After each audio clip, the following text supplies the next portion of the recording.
Ahora sí nos centramos en nuestras historias de la Burgati. Vamos a empezar hablando del taxi y estábamos comentando ahora, un segundo antes de saludarles a ustedes, de la importancia que ha tenido el de taxi en, bueno, pues, en la historia personal de mucha gente, cuando tener un vehículo propio no era tan habitual. Y yo, por ejemplo, soy muy usuaria del taxi también hoy en día, ¿eh? Jesús, no hace tanto... Bueno, eres más usuaria de tu maravillosa bicicleta Vintage. Que sí, pero sí utilizo el taxi. Yo te la compraré y me la quedaré cuando tú la retires porque es fabulosa. Bueno, a ti te la regalo. Gracias. Pero que es verdad que es un medio de transporte muy cómodo en realidad. Seguramente mucho más, bueno, seguramente no, mucho más barato que mantener un coche continuamente, y en una ciudad como esta para ocasiones puntuales pues es muy práctico. Sin embargo, eso ahora mismo, pero hace unos cuantos años era habitual desplazarse en taxi porque no había un coche en cada familia. Claro, es que date cuenta que ahora prácticamente hay casas donde ya un chaval con 18 años, si vamos al parking de la universidad, yo voy muy habitualmente, vemos a gente con 18 años que llega con el coche. Eso no siempre ha sido así. En la clase media ha tenido un coche, un coche utilitario prácticamente a partir de la década de los 60. Eso hace, yo lo comentaba con uno de las empresas del taxi cuando hice mi libro A las 8 en Garden, eso hace que sobre todo en la década de los 60 a los 70 el taxi fuera un elemento clave en los partos, desde luego el traslado de enfermos. Tampoco había una seguridad social con los medios que tiene hoy para asistencia. Por lo tanto, sobre todo a nivel de partos, muchos en aquella barriga viajamos en un taxi en el momento en que nos dieron a la luz, ¿no? Y esto sería motivo suficiente para hablar de taxis y taxistas y de la historia del taxi en Burgos, en historias de la Burgati, pero es que no solo por eso traemos este tema, es que además esta semana se ha celebrado el Día del Taxi. El Día del Taxi, así es. El lunes les felicitamos a todos. Por supuesto. Y fíjate, ya estamos viendo... esta casa no sabes la de taxis que pedimos. Pues eso es, para periodistas es desde luego fundamental para ir y venir a muchísimos eventos que ocurren. Tienes que aparcar, es rápido, bueno... Así es. Y desde luego en nuestra ciudad las primeras ordenanzas de regulación aparecen justo a comienzos del siglo XX. Se retoma una tradición que era la de alquiler de las caballerías, la de alquiler de algunos instrumentos de transporte. Y fíjate, ya estamos viendo imágenes. Nos vamos a partir de 1940. Estamos viendo ya la primera parada de taxis en la Plaza Mayor, junto a los jardines que prácticamente hasta los años 60-70 estuvieron ahí circundando la Plaza Mayor. Aquella ordenanza, fíjate, hemos conocido ya los taxis uniformados en su chasis, uniformados en su exterior. Les hemos conocido negros, como les vamos a ver después, o blancos, como les estamos viendo ahora. Pero aquella primera ordenanza ponía el acento en lo que era la uniformidad, algo que también se comenta actualmente sobre los taxistas, en la uniformidad de los taxistas, que tuvieran gorra de plato, que llevaran un guardapolvos, que mantuvieran el ornato, como un chofer, ¿no? Como un chofer, que mantuvieran el ornato de esos vehículos que hemos visto ahí decimonónicos. Esas 40 licencias de los años 40, desde luego que tenían un trabajo prolijo. Fíjate, nos hemos referido ya varias veces aquí al libro del complot del Cementerio Viejo. Ahí se habla de una ciudad que se recorría prácticamente andando en cualquier momento, pero esas 40 licencias desde luego que tuvieron significación. Hay una evolución que la vamos a ver, además porque hemos traído algunas de sus publicidades de una de las empresas en la cual ellos, que son un elemento urbano, los autobuses a una hora desaparecen, los taxis están ahí a cualquier hora del día, en cualquier momento, y de aquella primera parada que hemos visto en la Plaza Mayor se fueron haciendo con el desarrollo de la ciudad. Precisamente cuando se abre la estación de autobuses se coloca una estación en la calle Miranda, cuando se va creciendo la ciudad otra en la calle Delicias. Son muchas las paradas que se van conformando a medida que crece la ciudad, y como estamos viendo a través de su publicidad, eso nos significa, fíjate, estamos comentando esta semana en torno a la peatonalización de la calle Santander. Ahí la tenemos con algunos de aquellos vehículos del adoquinado que tuvo Primigenio. Ahí estamos en esa calle Vitoria, ahí estuvo la cafetería Milán posteriormente, y estamos viendo cómo los toldos van secundando una ciudad que va creciendo, ellos también. ¿Sabes, Jesús? Siempre que veo las fotos pienso, en lo reconocibles que son los sitios. Esto es Fernán González. No, esto es la calle Almirante Bonifaz con vinos pues vaya argumento Cárcedo, que acabo de decir. La calle La Paloma, fíjate, con la obra vale. del Ahora colector. veo los soportales. Es que hay lugares que han cambiado muy poco. Claro, la calle Vitoria es súper fíjate, esa obra reconocible. del colector es importantísima. Ese contrafuerte que veíamos al fondo, lo que hace es sostener la pared de la catedral, los cimientos de la catedral en aquel momento, en aquel colector que hizo Paz Maroto, de alguna forma peligraron. Fue la intervención de unos buenos ingenieros la que hizo que desde luego se sustentara, se reafirmara con unas zapatas nuevas. Qué delicado, y ¿no? durante su obra, desde luego que hubo pues bastante controversia en torno a la misma. Fue una obra importante que acabamos de ver en esa publicidad del taxi. La marquesina de nuestra estación de trenes, una marquesina de hierro forjado espectacular que desapareció en los años 50 y que desde luego conformaba también parte de esa estructura elegante de nuestra estación de trenes. Y eso último que hemos visto era Plaza Hemos de visto España. anteriormente la actual Plaza de España, Plaza de la Cruzada, que con la celebración del Día de las Fuerzas Armadas cambia lo que es su estructura. Y es curioso también cómo se corresponden muchas de esas paradas con las que hay en la actualidad. Algunas sí se El Feijó, mantienen. por ejemplo, en Milán sigue habiendo una. Exacto. En la estación de autobuses, claro. Es Exacto. que tiene que haber una en ese entorno. Bueno, es que son los lugares clave, ¿no? Y retrotrayéndonos, de hecho, aquella primera ordenanza, las tarifas eran de 1 peseta por el kilómetro y los límites de la ciudad terminaban con los fielatos. Ya hemos hablado aquí de los fielatos, de lo que eran esos impuestos que se hacían a las mercancías, y a partir de ahí ya lo que se podía convenir es el precio por un viaje a Madrid o donde fuera. Estamos asistiendo, ahí vemos esos taxis de negros, color como negro, son en Barcelona. con la franja roja que tuvieron en Burgos hasta los años 80, en que decidieron que el blanco, de alguna forma, cuando no hay luz, cuando el ocaso ya ha llegado, desde luego, a nuestro ambiente, hace que sean más visibles y que de alguna forma tengan menos problemas de visión. Ese espacio también, el Mercado Norte, el viejo Mercado Norte, fíjate, con la calle Aranda de Duero, que han desaparecido toda esa manzana. El Mercado Sur. El Mercado Sur, y por supuesto son ellos un elemento clave en nuestra ciudad. Hemos visto un vehículo, por contar algunas de las historias que se dieron en el taxi, un 124, fíjate, se cumplen ahora 50 años de lo que fue la fabricación del 124, el mítico 124, y hay una historia en torno al Burgos de Fútbol. El Burgos de Fútbol, en uno de esos taxis, es el que utilizaba precisamente José Luis Preciado para hacer los fichajes. Entonces no había agentes, no había grandes agencias, y en cuanto sabían que había un jugador, Zamanillo, en Cantabria, en cuanto sabían que había un jugador, se peleaban por él ya todos los equipos del entorno, el Burgos de Fútbol, el Oviedo, el Santander, y lo que hacía José Luis Preciado era inmediatamente, a veces a altas horas de la madrugada. Muchos jugadores recuerdan cómo era habitual que el presidente del Burgos de Fútbol se presentara en su casa, y esos viajes que hacía al entorno de Burgos los hacía en ese taxi. Es memorable, Qué bueno. Te lo cuentan todos los futbolistas, cómo José Luis Preciado utilizaba ese taxi. Y el taxista, los hijos del taxista cuentan cómo el presidente le llamaba a altas horas de la madrugada para partir a cualquier localidad.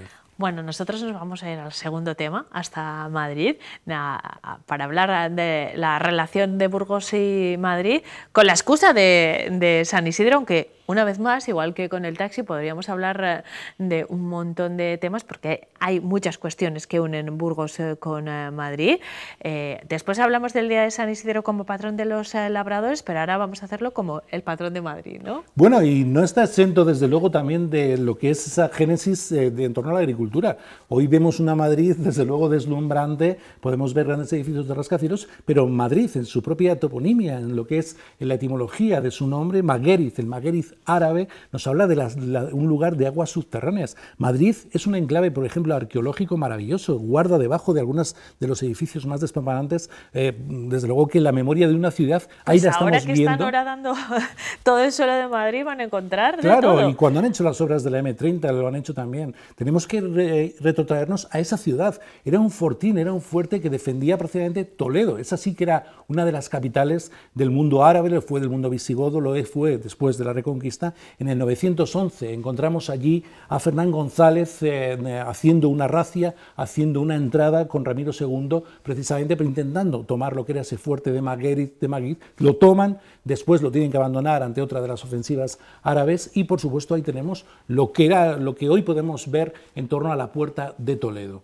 Desde luego que esa puede ser una de las más decimonónicas de las relaciones de Burgos con Madrid, esas ofensivas de nuestro conde Fernán González, pero a partir de ahí tenemos tenemos muchísimas, sobre todo ya en el Madrid moderno que conocemos. Vamos a ver imágenes del cine Palafox, estamos viendo imágenes de la Bolsa de Madrid, la funda Díez Andino, un burgalés nacido en Cádiz. Realmente él nace en Cádiz, allí se había desplazado su padre, un profesor de la Merindad de Cuesta Urría, a impartir clase en Sevilla. Él nace en Cádiz, se forma como bachiller en leyes y cuando vuelve a Madrid recibe el encargo en 1831 de crear ese mercado financiero que es la Bolsa de Madrid. Ahí tenemos uno de nuestros orígenes burgaleses, el cine Palafox. Lo acabamos también, de ver con una película de Otto Preminger. Hablarte a ti de cine, casi te dejo a ti. Ay, no, estaba fijándome en la película porque, bueno, es un peliculón, ¿eh? Sí, claro. Y hemos visto también un letrero de la calle Burgos. Un día tenemos que hablar de las calles Burgos que hay por el mundo, porque hay en todas partes. Sí, en todas partes. En Londres hay una calle Burgos. Hemos visto la calle Burgos, hemos visto la calle, fíjate, en Madrid, la calle Pedrosa del Príncipe, que es un pueblo burgalés que tiene calle en Vallecas, casi nada. Tienen calle Reginosa de la Maza, tienen calles, desde luego que otros burgaleses, lo hemos hecho con Alonso Martínez. Pero, por ejemplo, el Palacio de Cristal, ahí estamos viendo el Velázquez Bosco, un arquitecto burgalés que crea esa instalación, todavía hoy habitual en Madrid, como es el Palacio de Cristal. Son muchos esos nexos. Hemos visto una imagen de los gigantillos en algunos de sus 4 viajes a Madrid, viajes que han tenido que ver con ferias que se han producido en la capital de España, como con algunos eventos siempre festivos. Fíjate, estamos viendo una tienda, todo el mundo la conoce, cuando nos acercamos hacia la Puerta del Sol vemos ese Burgos gigantesco, a mí me hace muchísima ilusión siempre que voy a Madrid a verlo. No tiene nada que ver, en este caso, con Burgos, es el apellido de su dueño, pero desde luego que ese letrero, solo esa camisería, una de las más famosas e importantes de Burgos. Hay gente que va de toda España a comprar camisas allí hechas todavía con sastrería, hechas con patrón. Y desde luego que, bueno, pues son algunas de las relaciones que vemos, como, fíjate, estamos viendo a Arzuaga, es el padre de nuestro arqueólogo, jugador del Real Madrid. No tiene, no y la calle Pedrosa del Príncipe. La calle Pedrosa del Príncipe en Vallecas. Jesús, tenemos que cambiar de tercio, vamos a seguir hablando de... Perdona, estamos viendo a Zamanillo, sí. Ha habido muchos deportistas que han jugado en Madrid, tanto en el Real Madrid como en el Atlético de Madrid. Zamanillo, uno de los que en los años 60, años 50 también jugó en el Atlético de Madrid. Y por supuesto la Mesa de Burgos, prolija, siempre activa y que desde luego, bueno, pues uno de nuestras embajadas. Durante un tiempo se habló de tener incluso una sede del Ayuntamiento de Madrid allí, te hablo de los años 50, para que nuestros alcaldes, nuestros funcionarios fueran allí a despachar, ¿no? Tenemos que avanzar, siempre acaba saliendo algo de deporte, ya se lo he dicho, ¿eh? Han visto cómo había ahí unos futbolistas, luego hablamos de rugby, pero vamos a hablar de San Isidro como patrón de los labradores en cantidad de pueblos de la provincia. Es una jornada festiva también en la capital, concretamente en San Pedro y San Felices. En San Pedro y San Felices lo tienen, ellos celebran sus fiestas de febrero, pero desde luego que le han tenido siempre, como da nombre a su principal calle, tienen una romería propia, vamos a ver imágenes, y es que siempre fue desde luego un barrio con una absoluta connotación agrícola. Ahí estamos, y no hace tanto tiempo, con algunas de las esplanadas donde todavía en los años 50, en los años 60, como es esa imagen, hacían esas labores agrícolas. Pero con los grabados que estamos viendo ahora, los grabados que se producen a partir del siglo XVI de Burgos, sobre todo el Erich van der Garden, el holandés, que nos deja algunas de las mejores imágenes del Burgos ya del Renacimiento, lo que tenemos es esa imagen precisamente con la iglesia de San Pedro y San Felices rodeada de huerta, rodeada de esa vocación agrícola. De hecho, muchísimos de esos grabados no representan a personas en algunas de las faenas, en algunas de las labores. El barrio tiene a San Isidro, ahí les tenemos, celebrando precisamente esa vocación agrícola, tiene a San Isidro como una de sus fiestas más importantes. Les tenemos en aquellas romerías donde paseaban al santo, y desde luego una iglesia, la de San Pedro y San Felices, importante, tiene un torreón, un torreón, el torreón de Borondón, que era una advocación, una red hospitalaria de San Juan, de Juan Hospitalero, y desde luego que, aunque ha sido modificada últimamente o en el último siglo de forma importante, todavía guarda algunos de los elementos claves de lo que fue un Burgos antiguo, la Virgen de Rocamador, una virgen que estaba en nuestra falda del castillo junto a un hospital, tiene algunos de los elementos, algunos de los atores del convento de San Pablo. Por lo tanto, aunque su estructura ha sido modificada, guarda desde luego cosas de aquella esencia del Burgos primigenio. Jesús, abrimos nuestro último tema de este viernes. Tenemos que hablar de rugby, una cita importante que van a poder ver también aquí en la 8 Burgos, pero como saben, este fin de semana se celebra el último partido de la fase de ascenso del rugby.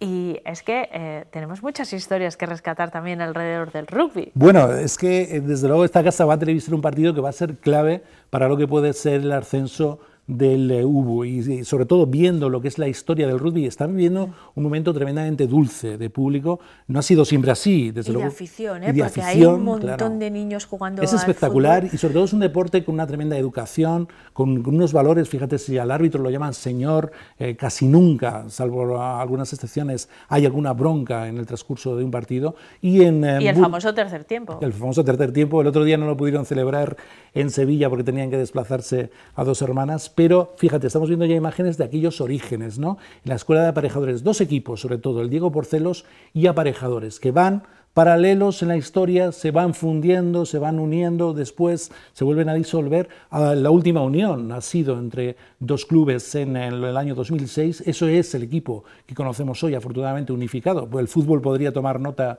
precisamente de estas uniones y de estas fusiones, y bueno, pues sobre todo con aquella vocación primera en la universidad, en la escuela de aparejadores, el rugby comienza en Valladolid y a través de la universidad va popularizándose y va extendiéndose. Vemos incluso, bueno, pues mucha gente que sobre todo venía del País Vasco a estudiar a Burgos y que se enrolaba en aquí el equipo de rugby. Fíjate, el equipo hoy, cuando va a jugar a San Sebastián, es donde recibe un montón de gente que va a verles, gente del País Vasco, que jugaron en su día en el equipo, que están allí ahora desarrollando sus carreras y sus vidas y que por supuesto se acercan a ver a la gente del rugby burgalés. Y por supuesto desear que el partido sea positivo para ellos, que por supuesto nos representen el año que viene en primera. No va a ser fácil, en lo económico tienen un cambio, una traslación importantísima. Están haciendo una temporada espectacular. Están haciendo una temporada espectacular con los valores intrínsecos del rugby sobre todo. Bueno, pues nos sumamos al apoyo a los jugadores del UBU Colina y, por supuesto, ya se lo hemos dicho, lo van a ver aquí en la 8, igual que van a ver a Jesús Toledano el próximo viernes, porque estará, como siempre, fiel a la cita de historias con la Burgati. No sé de qué hablaremos, pero algo interesante, sin duda ninguna. Jesús, muchas gracias. Ha sido un placer. Vamos a seguir haciendo deporte, vamos a hablar de golf, porque practicar golf añade años a las personas que lo realizan. Es un deporte muy saludable y sobre todo muy divertido. ¿Y saben por qué lo sé? Porque me lo ha contado Gerardo de Mateo, que está aprendiendo a jugar al golf en el Club de Golf de Río Cerezo. Vean.